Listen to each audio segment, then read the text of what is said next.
Death to America. The chant that's echoed from Tehran to Washington for nearly 4 decades. The loathing has been mutual. Iran aggressively pursues these weapons and exports terror, while an unelected few repress the Iranian people. People of Iran have endured hardship and despair under their leaders' reckless pursuit of conflict and terror. Now tensions are as high as ever. The US is accusing Iran of spreading a malign influence across the Middle East, interfering in Syria, in Yemen, and continuing to threaten the existence of Israel. Those who've had dealings with the regime aren't at all surprised. My own experiences with the Iranians and with their surrogates is that they are ruthless, violent killers who will use anything they can to expand their power without limits of law or humanity. That's the reality.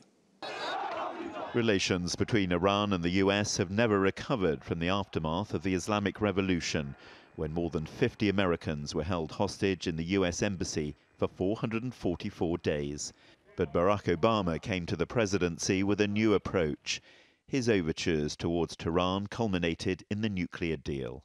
Of course, his successor here at the White House, Donald Trump, has not only torn that deal up, he's identified Iran as a major threat to regional stability, which must be contained. Now, his manner may be blunt, but all he's actually doing is restoring American policy to its traditional position of viewing Iran as an adversary.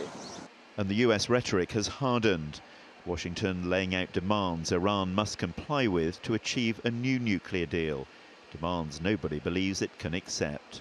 Particularly the hardliners inside Iran interpreted that as a regime change strategy. They argued that even if we renegotiate the nuclear deal and if we give more concessions, that would still not meet the demands of Washington, because Washington wants to topple the regime rather than reform it. Raymond Tanter worked in both the Reagan and Bush administrations. He's one of a growing number of advisors who believe the US should bring about regime change. It's very important to understand that democracies do meddle in other countries. The United States and its allies meddled to bring down Nazi Germany, meddled in World War I for the good of the world, I would argue. One thing's for sure, the prospect of a US-Iranian reconciliation appears as far away as ever. Jon Brain, TRT World.